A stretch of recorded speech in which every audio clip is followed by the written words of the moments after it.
Hello everyone, this is Shelly Gulati, your educator. Welcome you all to my YouTube channel Great Door. कैसे हैं आप सभी लोग? बढ़िया हो या नहीं? First class fit and fine. कैसी चल रही है सीटेट की तैयारी? मज़ा आ रहा है क्लास में? इंजॉय कर रहे हो? बोर तो नहीं हो जाते हो? सब कुछ क्लियर हो रहा है? एक्सप्लेनेशन, एग्जाम्पल सब क्लियर हो रहे हैं? कोई कन्फ्यूज़न हो रही है? कोई डाउट हो रहा है? कुछ भी तो कमेंट बॉक्स में आप लोग पूछ ही सकते हैं। जल्दी से पूछ लीजिए अगर कोई दिक्कत हो रही हो तो। और अगर सब समझ आ रहा है, सब कुछ क्लियर हो रहा है, तो आपको पता ही है आपको क्या करना है। एक लाइक, एक शेयर एंड सब्सक्राइब। ज़्यादा भी कर सकते हो, सब्सक्राइब तो कर एक ही कर पाओगे, एक उससे, लेकिन शेयर तो कर ही सकते हो ना अपने फ्रेंड्स के साथ, या जो भी आपके नोन में सीटेट की तैयारी कर रहे हो उन तक इन्फॉर्मेशन पहुंचा दो कि भाई सीटेट सीटीपी क्लासेस हमारी चल रही हैं मंडे टू फ्राइडे शाम को 7 बजे। तो कॉपी पेन लेके हमें रेडी रहना है एनर्जी के साथ। देखो, जो भी न्यू लर्नर्स हैं फिर से बता देती हूँ, क्लासेस हमारी दोनों एग्जाम के लिए हैं, यानी पेपर 1 और पेपर 2 दोनों के लिए। चाहे आप प्राइमरी की तैयारी कर रहे हो चाहे जूनियर की, ये क्लासेस दोनों के लिए हैं और काफ़ी मज़ा आने वाला है आज की क्लास में। आता तो हर क्लास में ही है मुझे तो आप लोग के साथ इंटरेक्ट करके। और देखो, हम ऑलरेडी ये सब जितने भी आप साइकोलॉजिस्ट की पिक्स देख रहे हैं हम इनके बारे में पढ़ चुके हैं। जॉन डुई हो, पियाजे जी हो, वाइगोस्की हो, कोलबर्ग हो, मॉन्टेसरी मेथड हो, गार्डनर हो, हेरिडिटी डेवलपमेंट, ये तो टॉपिक्स हो गए। थ्योरी तो ऑफकोर्स इनकी बात करूँ, साइकोलॉजिस्ट ब्रूनर हो गए, कोलबर्ग, एरिक एरिक्सन, सब के बारे में हम पढ़ चुके हैं। एनसीएफ के बारे में पढ़ चुके हैं, आईटीई के बारे में पढ़ चुके हैं, और हम कल की क्लास में असेसमेंट के बारे में पढ़ चुके हैं। अच्छा, असेसमेंट से क्वेश्चन आता ही आता है ना? क्या होता है ना, ज़्यादातर बच्चे इसमें हो जाते हैं confuse. Assessment for learning, assessment of learning, assessment as learning. तो क्या होता है ना, तीनों में बच्चे अक्सर कन्फ्यूज़न हो जाती है और आता हुआ क्वेश्चन भी गलत हो जाता है। एक नंबर जो होंगे ना, जो मिल सकते हैं, वो कट गए आपके। तो देखो, समझना है, रट्टाबाजी तो हमें करनी नहीं है। कन्फ्यूज़न हो रही है आपको, कल की क्लास आप प्लीज़ अटेंड कर लो। चैनल पे जो आपका प्यारा ग्रेट टूर है उस पर प्लेलिस्ट बनी हुई है, serious child development and pedagogy by your own Shelly Gulati. तो क्लास अटेंड कर लेना, कल की क्लास काफ़ी इंपॉर्टेंट है, क्वेश्चन आपको देखने को मिलेगा ही, है ना? पूरी उम्मीद है, पूरे चांसेस हैं क्वेश्चन इसमें से, क्योंकि आता ही आता है। वैसे तो आपको पियाजे, वाइगोस्की, ब्रूनर, इन सब में से भी एक क्वेश्चन आपको मिलेगा ही, है ना? हेरिडिटी इन्वायरमेंट से भी आपको मिलेगा, गार्डनर से भी मिलेगा, कोलबर्ग से ज़रूर मिलता है, पियाजे वाइगोस्की से भी, एरिक एरिक्सन हो गया। देखो, ये सब टॉपिक्स कुछ एक्स्ट्रा थोड़ी है, जो सिलेबस है वही पढ़ा रही हूँ मैं भी, बल्कि हमें अपनी तैयारी थोड़ा सा एक लेवल अप रखना चाहिए, क्योंकि अब हर एग्ज़ाम का एक लेवल अप ही है ना? अप ही होता जा रहा है, तो आपकी तैयारी भी अप होनी चाहिए, डाउन नहीं, है ना? जितना पहले आता था उतना नहीं, थोड़ा सा, अगर इतना आता था दिन इतना होना चाहिए, है ना? इतना होना चाहिए आपका लेवल अप, इतना होना चाहिए, इससे आप नीचे नहीं आ सकते। कंपटीशन बहुत है, आप जानते हैं, और बातें चलो करते रहेंगे। देखते हैं आज हमें क्या पढ़ना है। असेसमेंट के बारे में हम बहुत कुछ पढ़ चुके हैं कल की क्लास में। आज हम पढ़ने वाले हैं कंटिन्यूस एंड कॉम्प्रिहेंसिव एवोल्यूशन के बारे में। कल थोड़ा सा हमने इसके बारे में पढ़ा था, आज थोड़ा डिटेल में पढ़ लेते हैं और ज़्यादा पढ़ लेते हैं, इससे क्वेश्चन आपको देखने को मिल सकता है। कंटिन्यूस एंड कॉम्प्रिहेंसिव एजुकेशन, जिसे हम CCE भी कहते हैं, ये क्या है? एक स्कूल बेस्ड इवोल्यूशन सिस्टम है जिसको इंट्रोड्यूस किया था हमारे CBSE ने, और इसका समर्थन यानी सपोर्ट किया था NCERT ने। To assess all round development of the children, क्या करा जाए ताकि असेस किया जाए सारा डेवलपमेंट जो बच्चों का, ऑल राउंड डेवलपमेंट, है ना? चलो कॉपी पेन ले लो, मैं भी ले लेती हूँ, मैं भी अपना पेन ले लेती हूँ, और आप भी अच्छे बच्चों की तरह। हम कह सकते हैं ये क्या है? विद्यालय आधारित मूल्यांकन है। स्कूल बेस्ड इवोल्यूशन को हम कह सकते हैं, एक सेकेंड, विद्यालय द्वारा, यहाँ पे लिख देती हूँ मैं, विद्यालय द्वारा या विद्यालय आधारित कह सकते हैं। एक मिनट, एक मिनट, एक मिनट, एक मिनट, हाँ जी, आधारित मूल्यांकन यानी एवोल्यूशन। असेसमेंट यानी आकलन, एवोल्यूशन मूल्यांकन, एंड मेजरमेंट मापन, है ना? मेजरमेंट मापन हम ऑलरेडी कल की क्लास में इसको पढ़ चुके हैं, डिटेल में पढ़ चुके हैं। नहीं देखे क्लास तो देख लो, ठीक है ना? जिसे CBSE ने शुरू किया और समर्थन किसने किया? NCERT ने किया। इस बात का आप ध्यान रखिएगा, सपोर्ट किया हमारे NCERT ने, ठीक है? चलो और देखें, देखो इसका उद्देश्य क्या था? बच्चे का ऑल राउंड डेवलपमेंट जो है उसका असेस करना, है ना? उसका आकलन करना। हम इसको कह सकते हैं समग्र विकास का आकलन करना, है ना?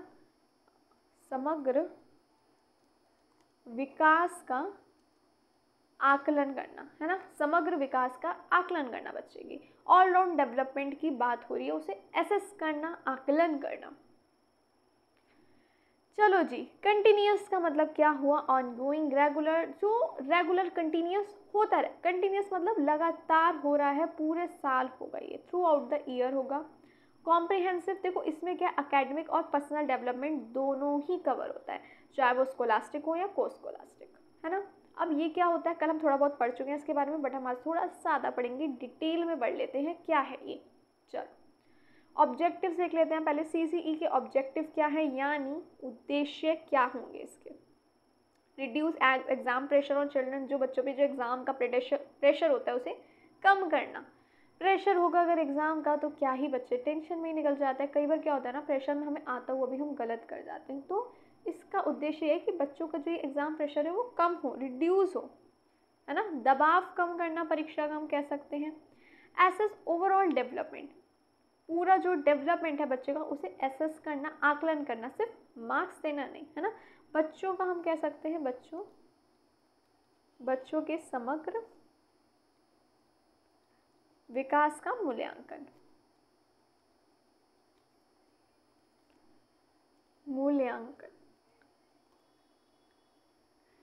Help in early identification of learning problems, यानी इसका मतलब क्या हुआ, जल्दी सीखने में, जैसे अगर बच्चे को कठिनाई हो रही है तो उसको आइडेंटिफाई कर लेना, पहले क्या कठिनाई है, कहाँ दिक्कत आ रही है, उसको आइडेंटिफाई करना हम कह सकते हैं, पहचानना। Clear. Improve teaching and learning, इससे क्या होगा, टीचिंग और लर्निंग दोनों इम्प्रूव होती है, सुधार आता है ना। यहाँ पे मैं लिख देती हूँ, एक मिनट रुको। हम लिख सकते हैं इसको, शिक्षण और अधिगम, अधिगम यानी लर्निंग, है ना। अधिगम ऑफ कोर्स लर्निंग यानी सीखने में या सीखने की गुणवत्ता हम कह सकते हैं, सुधारना, इम्प्रूव करना। Encourage active learning and participation, बच्चे अगर एक्टिव लर्निंग के लिए, बच्चों को पार्टिसिपेशन के लिए क्या करना, इनकरेज करना, उनको प्रेरित करना हम कह सकते हैं कि बच्चे और ज़्यादा भाग ले, आपको इनकरेज करना है क्या, ताकि वो एक्टिव पार्टिसिपेशन हो, हर चीज़ में वो आगे पार्टिसिपेट करें। इससे क्या होगा, उनका कॉन्फिडेंस लेवल भी बढ़ेगा। तो आपको बच्चे को इनकरेज करना है एक्टिव लर्निंग के लिए भी और पार्टिसिपेशन के लिए भी। यहाँ तक क्लियर हुआ या नहीं हुआ मेरे लर्नर्स को? कोई दिक्कत आ रही हो तो जल्दी से बताओ, जल्दी बताओ, जल्दी बताओ। एक्टिविटीज़ हो गई, कॉम्पिटिशन्स, जैसा कॉम्पिटिशन तो चलो छोड़ो, अभी मैं साइड रखती हूँ। एक हम लोग नॉर्मल रेस करा रहे हैं या कोई स्पोर्ट्स करा रहे हैं, कोई गेम हो रहा है, कुछ भी, क्रिकेट, बैडमिंटन, बच्चे पार्टिसिपेट करें, कोई प्रैक्टिकल फील्ड पे जा रहे हैं, कुछ डिस्कशन हो रहा है उसमें एक्टिवली पार्टिसिपेट करें, डिस्कशन में कुछ माइंड में क्वेश्चन है तो एक्टिवली उस चीज़ में, डिबेट में पार्टिसिपेट कर सकें, अपने थॉट्स रख सकें। इससे क्या होगा, बच्चे का कॉन्फिडेंस भी बढ़ेगा। तो इनकरेज करना है एज अ टीचर। चलो बच्चा बैठी आगे देखें। 2 मेन एरियाज क्या हैं सीसीई के? देखो ऑफकोर्स हम देख चुके हैं, फर्स्ट आ जाता है हमारा स्कोलास्टिक एरिया, इसमें आ जाती है हमारी सब्जेक्ट लर्निंग, जिसमें जैसे हमारी science, maths, Hindi, English, biology, ये सारी चीज़ें आ जाएंगी हमारी किसमें, स्कोलास्टिक एरिया में, है ना। इसमें आ जाएंगे सारे के सारे सब्जेक्ट। असेसमेंट टूल कैसे होंगे, जैसे इसमें टेस्ट आ जाएगा, क्लास वर्क हो गया, होमवर्क हो गया, ओरल क्वेश्चंस हो गए, क्विज हो गए, ये सारे के सारे आ जाते हैं स्कोलास्टिक एरिया में। क्लियर यहाँ तक? जितने भी टेस्ट हैं, क्विजेज हैं, क्लास वर्क हो रहा है, चाहे होमवर्क है, ओरल क्वेश्चन है, सब कुछ आ जाएगा आपका स्कोलास्टिक एरिया में। और देखते हैं पर्पस क्या है, to evaluate knowledge and performance in subjects, to assess concept clarity, problem solving, application skills, to improve academic performance, to track progress over time। देखिए पेन ले लूँ मैं दूसरा अब जल्दी से अपना। चलो देखो सबसे पहले एक एक करके बात करते हैं। To evaluate knowledge and performance, इसका मतलब क्या हुआ? देखो हम इसको कह सकते हैं छात्रों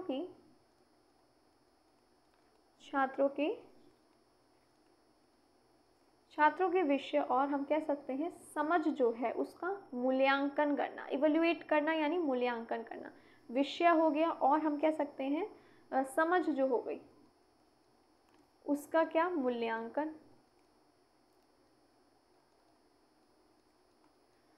to assess concept clarity, problem solving, application skills. इसका मतलब क्या हुआ, जल्दी बताओ, किसे किसे समझ आ रहा है इसका मतलब?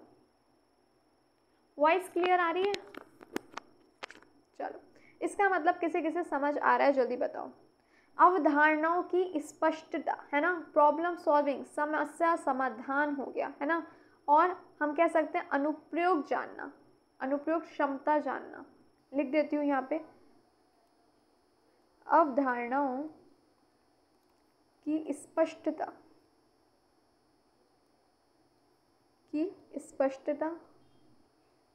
समस्या समाधान, प्रॉब्लम सॉल्विंग को हम कहते हैं, और अनुप्रयोग क्षमता को जानना,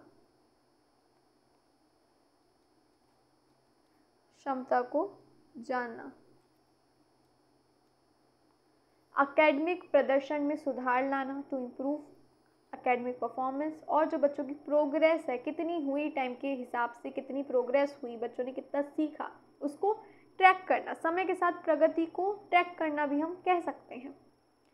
आगे देखते हैं, टूल्स कौन कौन से होंगे। रिटन टेस्ट होगा चेक करने के लिए सब्जेक्ट नॉलेज को, ओरल टेस्ट होगा वर्बल एक्सप्रेशन को टेस्ट करने के लिए, क्लास वर्क हो गए, होमवर्क हो गए, to access regularity and practice, नियमित अभ्यास कह सकते हैं हम इसको, और बच्चे की प्रैक्टिस डेली होती रहे, है ना, और लगातार भी होती रहे। चलो और देखते हैं नेक्स्ट हमारा, कहो तो यहाँ पे लिख दो, टू चेक सब्जेक्ट नॉलेज हम कह सकते हैं विषय ज्ञान को परखने के लिए, है ना, विषय ज्ञान को परखने के लिए।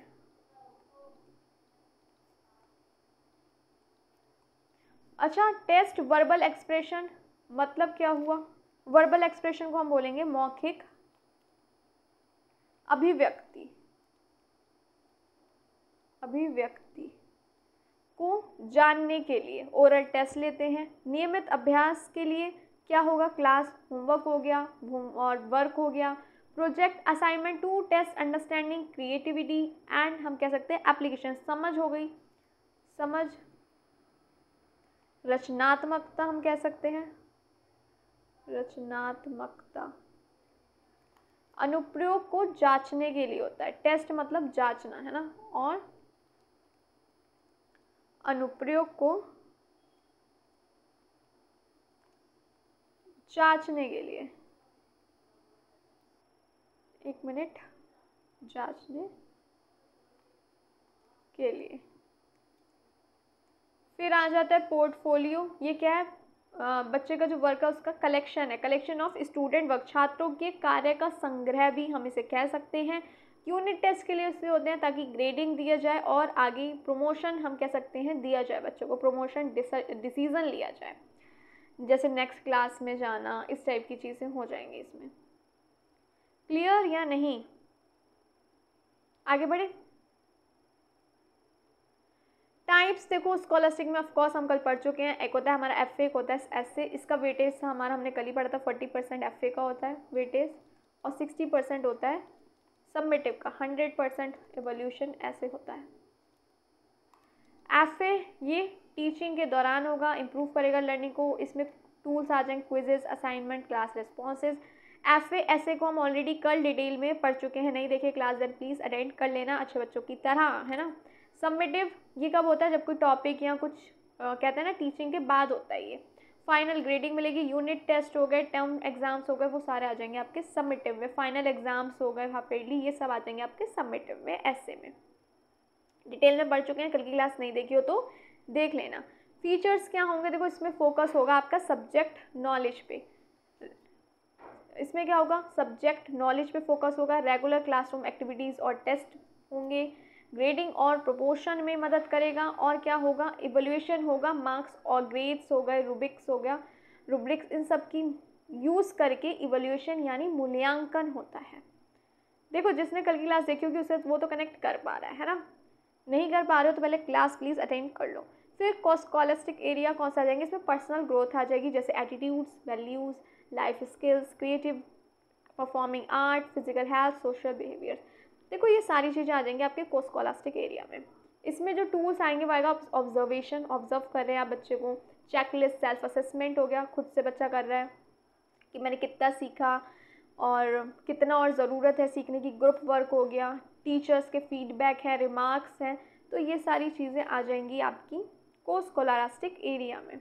यहाँ तक क्लियर हो गया या नहीं हुआ? आगे बढ़े, चलो। एरियाज इंक्लूडेड इन को स्कॉलास्टिक एरिया कौन कौन से होंगे? सबसे पहले आ जाएगा life skills, thinking skills, social skills and emotional skills.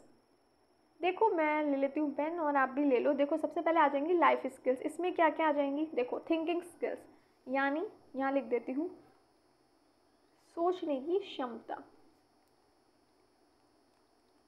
और आ जाएगा सामाजिक कौशल यानी सोशल स्किल्स, स्किल्स को हम कौशल बोलते हैं।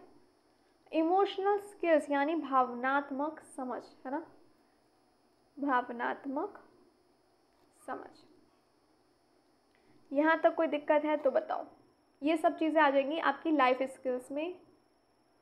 फिर आ जाएगा attitudes and values. Attitudes and values दृष्टिकोण हम कह सकते हैं, और मूल्य, दृष्टिकोण या मूल्य, इसमें आ जाएंगे एटीट्यूड्स जो टीचर के प्रति जो हम कह सकते हैं एटीट्यूड है, और peers, school, property, punctuality, honesty, ये सारी चीज़ें आ जाएंगी आपकी एटीट्यूड्स और वैल्यूज़ में, यानी शिक्षकों,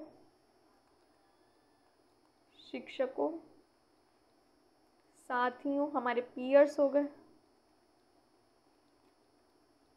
स्कूल, है ना, लिखूँ ये भी या नहीं लिखूँ? स्कूल, संपत्ति हो गई, प्रॉपर्टी, है ना,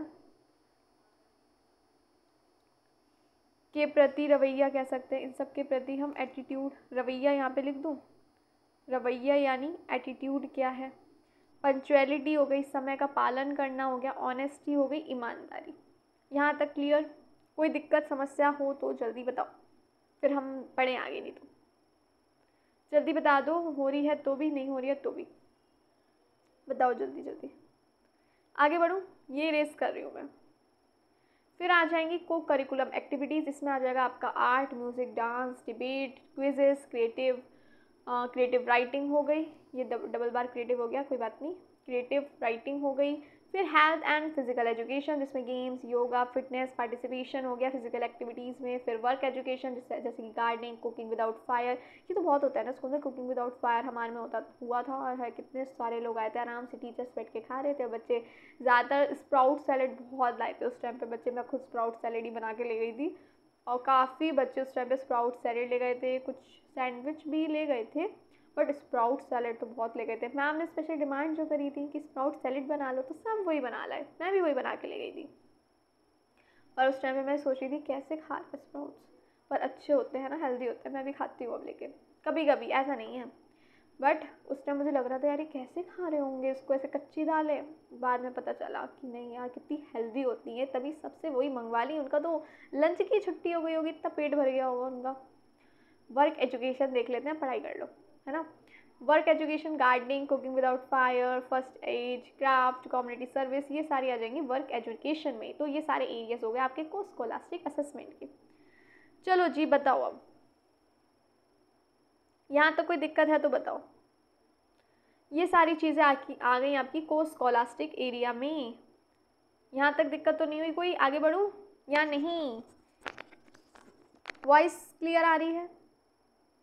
चलो, टूल्स यूज फॉर को scholastic assessment, observation, checklist, anecdotal records, peer assessment, self assessment, reading skills, Rubik's, ये सारे जो हैं टूल्स हैं हमारे को स्कॉलास्टिक असेसमेंट के। ये जो टूल्स हैं ये मदद करते हैं, हेल्प करते हैं ट्रैक करने में बिहेवियर, पार्टिसिपेशन बच्चों का कैसा है क्या नहीं है, क्रिएटिविटी, इम्प्रूवमेंट, इन सब में मदद करते हैं ये। जल्दी बताओ, यहाँ तक कोई दिक्कत आ रही हो तो बताओ, जल्दी जल्दी बता दो मुझे। यहाँ तक कोई दिक्कत आ रही है? क्लियर हो गया? यहाँ तक सब कुछ समझ आ रहा है या नहीं? चलो देखो, चलो अब यहाँ तक क्लियर हो गया ना। तो ये सारे जो टूल्स हैं हमारे असेसमेंट की, ये मदद करते हैं ट्रैक करने, बच्चों का व्यवहार है, पार्टिसिपेशन क्या है, क्रिएटिविटी, इंप्रूवमेंट, इन सबको ट्रैक करने में। अब मैं बढ़ती हूँ आगे, नेक्स्ट क्या है देखते हैं। Why is co-scholastic assessment important, क्यों इंपॉर्टेंट है, क्या करेंगे देखते हैं। To develop a balance personality, एक कह सकते हैं कामयाब, रुक जाओ पूरा हिल गया ये, है ना। देखो पूरे साल बच्चे ने जो पढ़ा है वो आपको देखो पता चल रहा है बच्चे की परफॉर्मेंस क्या है इन सब टूल्स के ज़रिए। बिहेवियर, पार्टिसिपेशन, क्रिएटिविटी, इंप्रूवमेंट, सब किससे, ये जो टूल्स हैं यही मदद कर रहे हैं, जो असेसमेंट के टूल्स हैं। इससे क्या होगा, एक बैलेंस्ड पर्सनैलिटी डेवलप होगी, विकसित होगी, बच्चे का सोशल बिहेवियर, इमोशनल जो स्ट्रेंथ है वो इम्प्रूव होगी, इनक्रेज करी जाती है क्रिएटिविटी, स्पोर्ट्समैनशिप, टीम वर्क। किसमें, को स्कॉलास्टिक असेसमेंट इसलिए इंपॉर्टेंट है क्योंकि इंक्रेज करती है क्रिएटिविटी भी, स्पोर्ट्समैनशिप भी और टीम वर्क भी। इससे बच्चे का कॉन्फिडेंस जो होता है वो बिल्ड होता है और लाइफ स्किल्स भी। कॉन्फिडेंस तो बढ़ेगा ना इन सारी चीज़ों से, सिर्फ मार्क्स पे जोर नहीं दिया जा रहा ना, क्योंकि सीसी पूरे पे बात कर रहे हैं ऑलराउंड डेवलपमेंट पे बच्चे के। तो दो पार्ट में हो गया, स्कॉलास्टिक में वही एग्ज़ाम टर्म्स वो सारी चीज़ें हो गई, और इसमें आपकी ये सारे टूल्स आ जाते हैं, ऑब्जर्वेशन, चेकलिस्ट वगैरह, और बाकी आप देख ही चुके हैं कितना इम्पोर्टेंट है ये। चलिए फीचर्स क्या होंगे सीसीई के, चाइल्ड सेंटर्ड होगा यानी बच्चा केंद्रित होगा, हम कल पढ़ चुके हैं। एक्टिविटी बेस्ड लर्निंग होगी, रेगुलर असेसमेंट होगा यानी आकलन होगा, और अलग अलग टूल्स का इस्तेमाल किया जाएगा जैसे portfolio, checklist, project work, feedback दिया जाएगा इम्प्रूवमेंट के लिए, ना कि सिर्फ मार्क्स देने के लिए। अब आप सोच रहे होंगे पोर्टफोलियो चेकलिस्ट क्या है ना, कोई बात नहीं, अभी हम देख लेते हैं, टेंशन क्यों लेनी है, अभी देखेंगे। एडवांटेजेस क्या होंगे सीसीई के, इससे क्या होगा, बच्चों में जो एग्ज़ाम का डर है वो कम होगा, कॉन्फिडेंस बढ़ेगा, कम्युनिकेशन अच्छे से कर पाएंगे, इंप्रूव होगी, सुधार होगा कम्युनिकेशन में भी और कॉन्फिडेंस भी बढ़ेगा। बच्चे की समझ जो होगी, help in better understanding of child's development, उसमें भी हम कह सकते हैं बच्चा अच्छी तरीके से समझ सकेगा, बच्चे का डेवलपमेंट होगा। क्रिएटिविटी, लाइफ स्किल्स को इनकरेज करेगा, self discipline and responsibility build करेगा। ये हम प्रीवियस क्लास में ये पढ़ चुके हैं, सेल्फ असेसमेंट जब हमने डिस्कस किया था, नहीं देखिए क्लास तो अटेंड कर लेना। चलिए टूल्स एंड टेक्निक्स जो यूज़ हो रही है सीसीई में, ऑफकोर्स हम पढ़ चुके हैं, written test, oral test, portfolio, checklist, anecdotal, records, peer and self assessment, projects, activities, ये सारी आ जाएंगे। क्लियर या नहीं,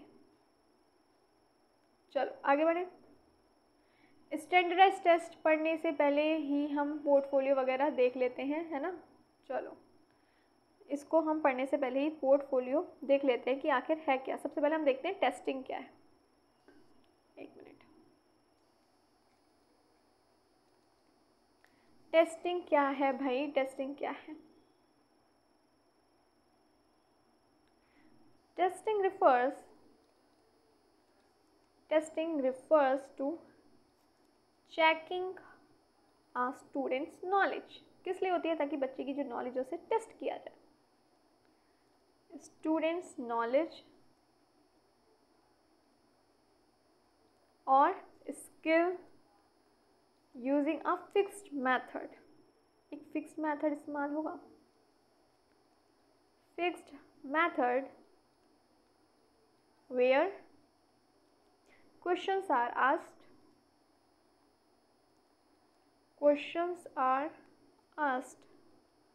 and scores are given। Question पूछो मार्क्स मिलेंगे, है ना, क्वेश्चन पूछते हैं मार्क्स देते हैं, and are asked and scores are given.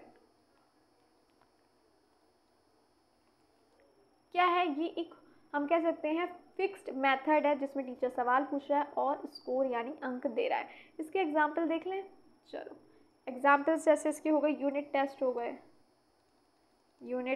गए, बोर्ड एग्ज़ाम हो गए, ये क्या हुआ, बोर्ड एग्ज़ाम्स हो गए, ऑनलाइन क्विजेज हो गए, ये सारे एग्जाम्पल्स हो गए आपके टेस्टिंग के। अच्छा ये किसका पार्ट है, ये मेजरमेंट का ही पार्ट है, it is a part of measurement. और क्लोजली रिलेटेड किसके है, समेटिव असेसमेंट के यानी एसए के, लिख देती हूँ यहाँ पे, क्लोजली रिलेटेड टू एसए। बाकी आप समझ ही गए होंगे, एसए यानी समेटिव असेसमेंट। यहाँ तक क्लियर। चलो आगे देखते हैं, अब हम देख लेते हैं, मैं पेन ले लूँ, रुक जाओ। फीडबैक देख लेते हैं। फीडबैक क्या है, वैसे तो आप लोग को पता ही होगा, फीडबैक आजकल बहुत देते होगे फीडबैक, कुछ शॉपिंग में, ऑनलाइन शॉपिंग तो आजकल सभी करते हैं ज़्यादातर, है ना, तो फीडबैक तो मिल ही जाता है। फीडबैक क्या होता है, जब टीचर दे रहा है स्टूडेंट्स को, है ना, फीडबैक, यहाँ पे टीचिंग की बात हो रही है तो टीचर स्टूडेंट की ही बात करेंगे हम, है ना। Feedback is when the teacher tells the students what they did well, what they did well, and what, यहाँ हम कह सकते हैं where they need improvement। देखो फीडबैक क्या है, टीचर द्वारा दिया जा रहा है, बच्चे को बताया जाता है कि कहाँ कहाँ उन्होंने अच्छा किया और कहाँ कहाँ सुधार की ज़रूरत है। यहाँ तक कि सब क्लियर हो गया? नहीं। अच्छा, इसका उद्देश्य क्या है फीडबैक का? चलो जल्दी बताओ, उद्देश्य क्या है फीडबैक का, बताओ। चलो देखते हैं इसका पर्पस क्या है, यानी उद्देश्य क्या है। देखो सबसे पहले देख लेते हैं टू गाइड इम्प्रूवमेंट, कहाँ कहाँ सुधार की ज़रूरत है पता चलेगा, है ना। इम्प्रूवमेंट, है ना। और क्या क्या होगा जल्दी बताओ। कॉन्फिडेंस बिल्ड होगा, टू बिल्ड कॉन्फिडेंस, इससे कॉन्फिडेंस भी बिल्ड होता है। उद्देश्य क्या है? यही है कि कॉन्फिडेंस बिल्ड किया जाए। और टू आइडेंटिफाई वीक एरिया, जो वीक एरियाज है उसे आइडेंटिफाई किया जाए ताकि उस पर सुधार हो, है ना।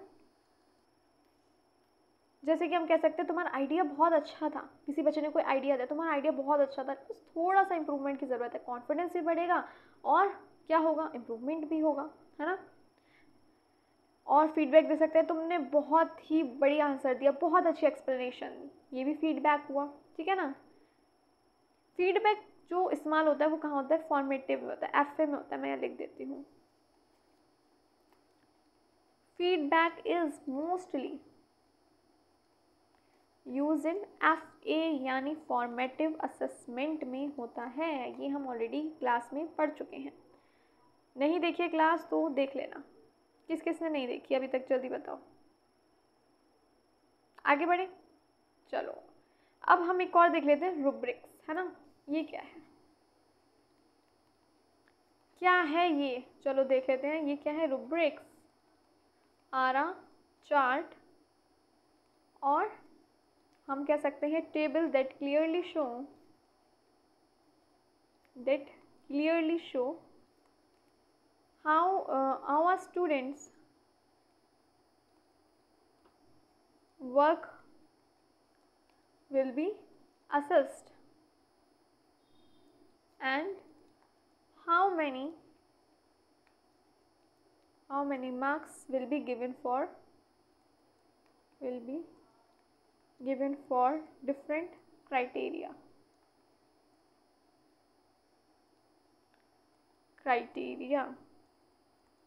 जल्दी से नोट करो फिर हम इसे समझते हैं।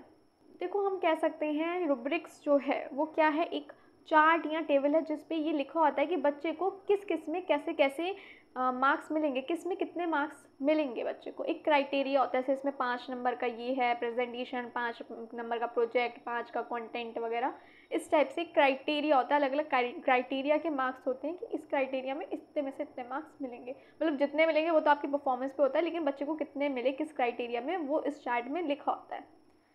क्लियर या नहीं? किन किन बातों पे कितने अंक मिलेंगे और कैसे मूल्यांकन किया जाएगा ये भी पता चलता है इसमें। क्लियर या नहीं? जल्दी बताओ। आगे देखें, इसके पर्पस देखें। चलो जल्दी से हम इसके पर्पस देखते हैं। मैं ले लेती हूँ नेक्स्ट पेज को, उद्देश्य भी देख लेते हैं, है ना। चलो पर्पस है मेक्स इवैल्यूएशन यानी मूल्यांकन क्या होगा, क्लियर होगा और ट्रांसपेरेंट होगा, क्लियर एंड ट्रांसपेरेंट। और क्या होगा, helps students know what is expected. Note करना चाहें तो जल्दी से कर लीजिए, नोट करना चाहते हैं तो जल्दी जल्दी कर लो, फिर हम आगे बढ़ते हैं। अच्छा क्लास अच्छी लग रही हो, सब समझ आ रहा हो तो लाइक शेयर एंड सब्सक्राइब कर देना। इतना कर दिया करो मेरे लिए, इतना तो कर ही सकते हो या नहीं। क्लियर है या नहीं है? एवोल्यूशन को स्पष्ट बनाना हम कह सकते हैं इसका उद्देश्य है। मदद करता है स्टूडेंट को, उन्हें पता होता है किस में कितने अंक मिलेंगे, कितने की उम्मीद उन्हें रखनी है ना। जैसे प्रोजेक्ट में कितने में से हैं, या ग्रुप वर्क है, या कुछ भी है। क्लियर है या नहीं? उन्हें पहले से पता होता है किस काम में क्या उम्मीद की जा रही है। यहाँ तक क्लियर हो गया? एग्जाम्पल देखें जैसे, चलो एग्जाम्पल देख लेते हैं। मैं ले लेती हूँ पेन, 1 मिनट। चलो एग्जाम्पल देख लेते हैं इसका। Pen pen pen.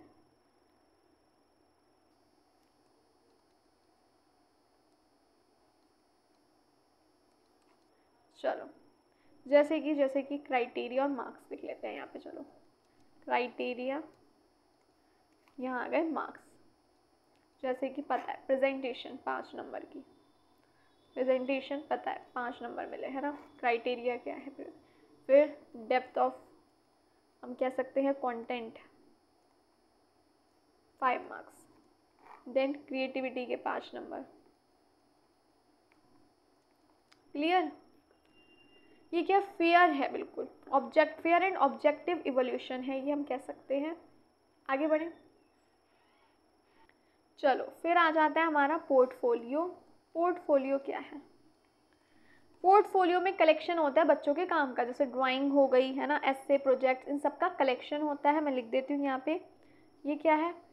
Portfolio is a folder और collection that holds a student's work.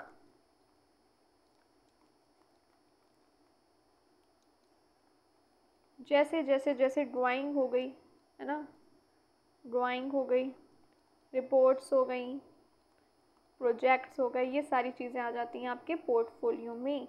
ऐसे हो गई, ये सारी चीज़ें आ जाएंगी। क्लियर या नहीं? आगे देखते हैं। चेकलिस्ट, चेकलिस्ट देख लेते हैं। सबको पता ही होगा, नहीं पता तो देख लेते हैं ये क्या है। चलो देखें। Checklist is a list of tasks or skill that helps track what the students has completed or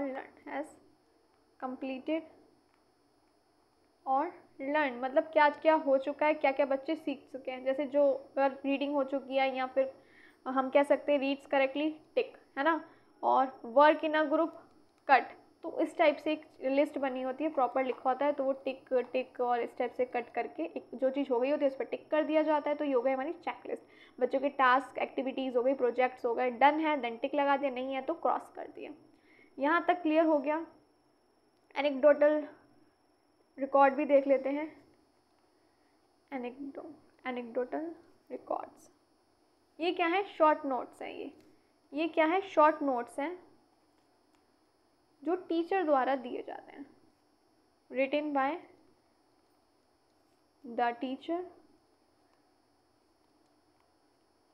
about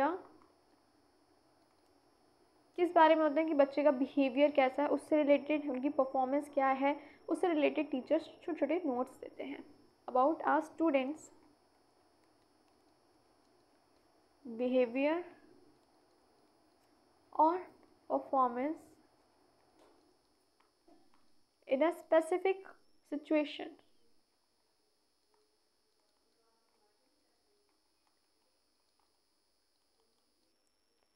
clear या नहीं?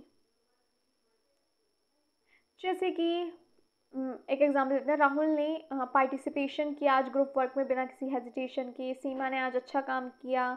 इस टाइप के एग्जाम्पल्स हो जाएंगे आपके एनेक्डोटल रिकॉर्ड्स के। छोटे छोटे नोट्स जो टीचर्स नोट करती हैं बच्चे के बिहेवियर परफॉर्मेंस को लेके। ठीक है? क्लियर या नहीं? हम कह सकते हैं ये जो रिकॉर्ड्स हैं ये मदद करते हैं समझने में बच्चे का कह सकते हैं बिहेवियर क्या है, development, social development, emotional development, इन सब को समझने में, उसका बिहेवियर डेवलपमेंट, ये सब समझने में मदद करते हैं। आगे बढ़े। हो गया सब कुछ? चलो स्टैंडर्डाइज टेस्ट क्या है? स्टैंडर्डाइज टेस्ट कौन से टेस्ट हैं जिसे डिज़ाइन और कंडक्ट किया जाता है और that is designed, conducted and scored in a uniform way for all students. सब बच्चों के लिए सेम होते हैं, एकदम सेम होंगे ये. If a test where everyone gets the same question, the same instruction and is scored by the same method, so that result can be compared fairly. कह सकते हैं इसमें क्या, सेम क्वेश्चन दिए जा रहे हैं, सेम इंस्ट्रक्शन दिए जा रहे हैं, तो एक अगर हम कहें तो फेयरली होता है, सबके लिए एक जैसा होगा, यूनिफॉर्म वे होगा, एक जैसे क्वेश्चन होंगे, एक जैसे इंस्ट्रक्शन होंगे, एक जैसा मेथड होगा, ठीक है ना. तो उसके बेस पे जो रिजल्ट आ रहा है तो हम उसे फेयरली कंपेयर कर सकते हैं. क्लियर. सबके लिए एक समान होगा, सेम होगा, यूनिफॉर्म होगा, सेम क्वेश्चन होंगे, टेस्ट पेपर होंगे सेम सब बच्चों के लिए, टाइम लिमिट सेम होगी, इंस्ट्रक्शंस भी सेम दिए जाएंगे, स्कोरिंग प्रोसेस जो होगा जैसे ऑब्जेक्टिव है तो भी वो सेम होगा, एक्सपर्ट्स द्वारा क्रिएट किया जाता है, टेस्टिंग एजेंसी द्वारा, टेस्टेड फॉर वैलिडिटी एंड रियलेबिलिटी, यानी कि वैलिडिटी और रियलेबिलिटी हम कहते हैं टेस्ट किया जाता है वैलिडिटी और रियलेबिलिटी के लिए. Measure what it should and give consistent result. इसमें बिल्कुल फेयरली और कंसिस्टेंट रिजल्ट मिलेगा क्योंकि सबके लिए सेम है, यूनिफॉर्म है. क्लियर. यहाँ तक बढ़ूँ आगे. पर्पस क्या है इसका, to compare student performance across schools और रीजन्स, वही बच्चों की परफॉर्मेंस को कंपेयर करना, चेक करना इफेक्टिवनेस एजुकेशन सिस्टम की, आइडेंटिफाई करना बच्चों की स्ट्रेंथ क्या है, कमज़ोरी क्या है, ताकत क्या है, लर्निंग में बच्चे को कहाँ दिक्कत आ रही है. ये होता है एडमिशन के लिए, प्रमोशन के लिए, स्कॉलरशिप के लिए और सिलेक्शन के लिए. क्लियर या नहीं. चलो देखो, सीटेट जो है ना वो भी आपका स्टैंडर्डाइज टेस्ट का एग्जाम्पल है. सेम पैटर्न है ना, सबके लिए सेम आ रहा है, टाइम लिमिट सबकी सेम है, इंस्ट्रक्शन सबके सेम है, सीटेट, नीट, जेई और बोर्ड एग्ज़ाम्स होगा, ये सब स्टैंडर्डाइज्ड टेस्ट हैं. एडवांटेज क्या होंगे, फेयर होगा, ऑब्जेक्टिव होगा, कंपेयर करना आसान होगा, लार्ज स्केल पे मूल्यांकन होगा और टीचर बायसनेस जो है वो भी कम होगी, scoring, reduce teacher bias and scoring, है ना. सबके लिए एक जैसा है, ऑब्जेक्टिव है, सही है तो सही है, गलत है तो गलत है. डिसएडवांटेज क्या होंगे, इसका जो फोकस है किस पे होगा, मोस्टली रोट राइटिंग पे होगा और मेमोरी पे होगा. डज नॉट मेजर क्रिएटिविटी और प्रैक्टिकल स्किल्स, में क्रिएटिविटी और प्रैक्टिकल स्किल्स जो है वो मेजर नहीं की जाती हैं. कैन कॉज स्ट्रेस और प्रेशर स्टूडेंट, इससे क्या होता है बच्चों के में एक दबाव भी बनता है, एक स्ट्रेस आता है, बच्चे स्ट्रेस लेते हैं और सब लर्नर्स को ये सूट नहीं करता. स्टैंडर्ड टेस्ट वैलिड है, ऑब्जेक्टिव है, रियलेबल है ना, कंसिस्टेंट रिजल्ट मिलेगा, लार्ज स्केल असेसमेंट होगा. सीटेट खुद अपने आप में एक नेशनल लेवल का एक स्टैंडर्डाइज टेस्ट है. A standardized test is a uniform test given to all students to measure learning and compare results fairly. ये जो टेस्ट है ना ऑब्जेक्टिव होगा, सबके लिए सेम होगा, इंस्ट्रक्शन सबके लिए सेम होगा, रिजल्ट जो होगा वो बिल्कुल फेयर होगा, सही है तो सही है, गलत है तो गलत है ना, कोई भेदभाव वाला सीन नहीं है इसमें. चलिए आज की क्लास में इतना ही, और आज भी आपका वो रह गया डिसलेक्सिया वाला, बट हम जल्दी उसे कवर अप कर देंगे. जो भी है डिसलेक्सिया डिसग्राफिया 10 मिनट लगेंगे उसमें तो, और नेक्स्ट क्लास में देखते हैं.